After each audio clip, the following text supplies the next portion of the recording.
തദ്ദേശ തെരഞ്ഞെടുപ്പിന്റെ ചിത്രം തെളിഞ്ഞതോടെ പോരാട്ടവും കനത്തു. എന്നാൽ മുന്നണികളെ വലയ്ക്കുന്നത് വിമതശല്യമാണ്. വിവിധ ജില്ലകളിലെ കോർപ്പറേഷനുകളിലെയും ബ്ലോക്ക് പഞ്ചായത്ത് ഡിവിഷനുകളിലെയും പ്രധാന വിമതർ ആരെല്ലാമാണെന്നും ഇവർ ഉന്നയിക്കുന്ന പ്രശ്നങ്ങൾ എന്താണെന്നും നോക്കാം.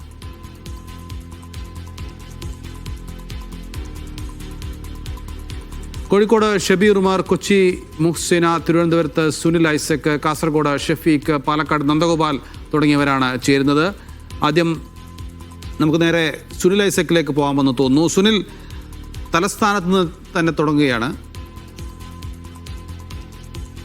ഇത്തവണ ഏറ്റവും കടുത്ത മത്സരം നടക്കുന്ന തദ്ദേശ സ്ഥാപനങ്ങളിൽ ഒന്നാണ് തിരുവനന്തപുരം കോർപ്പറേഷൻ. പതിവില്ലാത്ത വിമത ശല്യമാണ് LDFനെയും UDFനെയും ഉലയ്ക്കുന്നത്. 5 വീതം വിമതരാണ് മുന്നണികൾക്കുള്ളത് എന്നാണ് ഞാൻ മനസ്സിലാക്കുന്നത്. നിലവിൽ ഈ വിമതർ എത്രത്തോളം അതത് പാർട്ടികളെ അല്ലെങ്കിൽ അതത് മുന്നണികളെ ബുദ്ധിമുട്ടിലാക്കുന്നുണ്ട്? നവൽ, ഇന്നലെ 3 മണിവരെ വിമതരെ പിന്തിരിപ്പിക്കാനുള്ള നെട്ടോട്ടത്തിലായിരുന്നു രാഷ്ട്രീയ പാർട്ടികളും നേതാക്കളുമൊക്കെ. അതിൽ കുറേയൊക്കെ വിജയിച്ചിട്ടുണ്ട്. പക്ഷേ കുറേ ആളുകൾ അവിടെ തന്നെ ഉറച്ചു നിൽക്കുന്ന സാഹചര്യമാണുള്ളത്. കാരണം പല വിമത സ്ഥാനാർത്ഥികളും ഇന്നലെയൊക്കെ ആകുമ്പോഴേക്കും 2-3 വട്ടം വീട് കയറുകയും പ്രചാരണ പ്രവർത്തനങ്ങളൊക്കെ ആരംഭിക്കുകയും ഒക്കെ ചെയ്തു. അതുകൊണ്ട് തന്നെ പിന്മാറില്ല എന്ന് ഉറച്ച നിലപാടിലാണ് ഈ വിമതരുള്ളത്. പലരും പലയിടങ്ങളിലും. തിരുവനന്തപുരം കോർപ്പറേഷൻ നമുക്കറിയാം, സംസ്ഥാനത്തിന്റെ ഏറ്റവും ശക്തമായ ത്രികോണ മത്സരം നടക്കുന്ന കോർപ്പറേഷനിലൊന്നാണിത്. അതുകൊണ്ട് തന്നെ വലിയ ആകാംക്ഷയുമുണ്ട്. സ്വാഭാവികമായും ഇവിടെ ഇത്തവണ LDF തന്നെ നിലനിർത്തുമോ അതോ മറ്റെന്തെങ്കിലും അട്ടിമറികൾ ഉണ്ടാകുമോ എന്നുള്ള ആകാംക്ഷയൊക്കെ നിലനിൽക്കുന്ന ഒരു കോർപ്പറേഷനാണ് തിരുവനന്തപുരം. അവിടെ മുൻകാലങ്ങളിൽ നിന്ന് വ്യത്യസ്തമായി ഇത്തവണ CPMന് വലിയ തോതിൽ വിമതശല്യമുണ്ട് എന്നതാണ് ഏറ്റവും പ്രധാനപ്പെട്ട ഒരു കാര്യം. സാധാരണ CPMന് അങ്ങനെ വിമതരുണ്ടാവില്ല. അങ്ങനെ വിമതം ഉണ്ടായാൽ തന്നെ പാർട്ടിയുടെ ഏതെങ്കിലും ഭാരവാഹികളായിരിക്കുന്ന ആളുകൾ വിമതരായി നിൽക്കുന്നത് അസ്വാഭാവികവുമാണ്. പക്ഷേ ഇത്തവണ 5 ഇടങ്ങളിലാണ് CPMന് ഇവിടെ വിമതരുള്ളത്. അതിൽ ഏറ്റവും പ്രധാനപ്പെട്ട വിമതൻ ഉള്ളൂരിലാണ്. ഉള്ളൂരിൽ K. ശ്രീകണ്ഠൻ മത്സരിക്കുന്നുണ്ട്. ശ്രീകണ്ഠൻ നേരത്തെ CPMന്റെ ലോക്കൽ കമ്മിറ്റി അംഗമായിരുന്നു.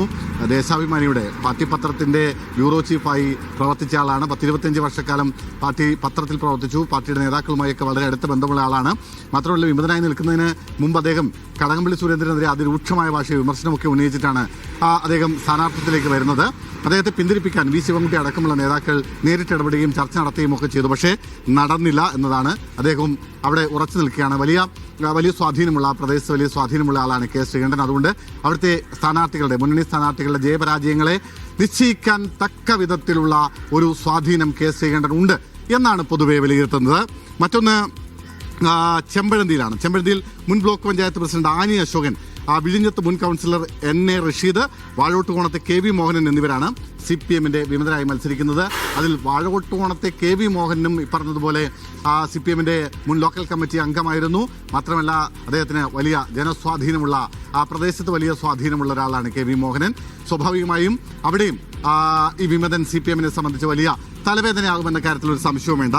UDFല് കഴക്കൂട്ടത്ത് അവിടെ INTUCയുടെ ജില്ലാ ജനറൽ സെക്രട്ടറി P. ലാലു, ആറ്റിപ്രയിൽ യൂത്ത് കോൺഗ്രസിന്റെ മുൻ മണ്ഡലം പ്രസിഡന്റ് മനോജ്, പൗണ്ട് കടവിൽ മുസ്ലിം ലീഗിന്റെ സ്ഥാനാർത്ഥിക്കെതിരെ കോൺഗ്രസിന്റെ മുൻ ബ്ലോക്ക് പ്രസിഡന്റ് സുധീഷ് പുഞ്ചക്കരയിൽ RSP സ്ഥാനാർത്ഥിക്കെതിരെ മുൻ കൗൺസിലർ കൃഷ്ണവേണി, വിഴിഞ്ഞത്ത് യൂത്ത് കോൺഗ്രസിന്റെ സംസ്ഥാന സെക്രട്ടറി ഹിസാൻ ഹുസൈൻ എന്നിവരാണ് വിമതരായി ഇപ്പോൾ രംഗത്തുള്ളത്. അതായത് 5 വീതം LDFനും UDFനും തിരുവനന്തപുരം കോർപ്പറേഷനിൽ വിമതരുണ്ട്. ആ വിമതർ നിർണായക ശക്തിയായി മാറുമോ, ഏതെങ്കിലും അട്ടിമറികൾക്ക് പോലും അവർ കാരണമാകുമോ എന്ന് കാത്തിരുന്ന് ഈ വിമതർക്ക് എന്താണ് പറയാനുള്ളത് കൂടി നമുക്ക് കേൾക്കണമല്ലോ. ആ വിമതരുടെ ചില പ്രതികരണങ്ങൾ കൂടി കാണാം.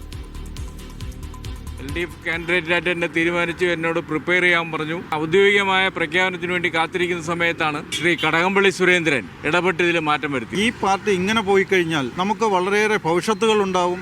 അത് എങ്ങനെയെങ്കിലും തടയിടാൻ എൻ്റെ ഈ സ്ഥാനാർത്ഥിത്വം ഉപകരിക്കുമെങ്കിൽ അതാകട്ടെ എന്ന് മാത്രമേ എനിക്ക് പറയാനുള്ളൂ. ഞാൻ മത്സരിക്കുന്നു പറഞ്ഞപ്പോഴത്തേക്ക് അവരെല്ലാവരും എന്നോട് അനുഭാവപൂർണ്ണമായിട്ടുള്ള ഒരു സമീപനമാണ്. എല്ലാ സ്ഥാനാർത്ഥികളും പോലെ ഞാനും പ്രതീക്ഷയിലാണ്.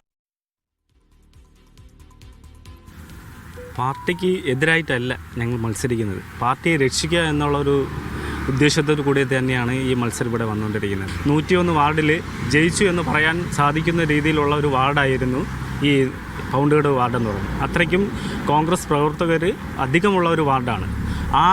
അത്രയും വികാരമുള്ള ഒരു സ്ഥലത്ത് ഇപ്പോൾ വന്നിട്ടിരിക്കുന്നത് വെച്ച് കഴിഞ്ഞാൽ മുസ്ലിം ലീഗിന് നമ്മുടെ ഒരു ഘടകകക്ഷിയായിട്ടുള്ള ഒരു പാർട്ടിനെയാണ് ഇവിടെ സ്ഥാനാർത്ഥിയായി പ്രഖ്യാപിച്ചിരിക്കുന്നത്. അതായത് ഇവിടെയുള്ള മുഴുവൻ പ്രവർത്തകരെയും നിരാശരാക്കുന്ന രീതിയിലുള്ള, അതായത് ഇവിടെ കോൺഗ്രസ്സിന് ഒരു കാരണവശാലും ജയിക്കാൻ അനുവദിക്കരുത് എന്നുള്ള ഒരു ചിട്ടയോട് കൂടിയിട്ടുള്ള ഒരു പ്രവർത്തനമായിട്ടാണ് ഞങ്ങൾക്ക് മനസ്സിലായിട്ടുള്ളത്.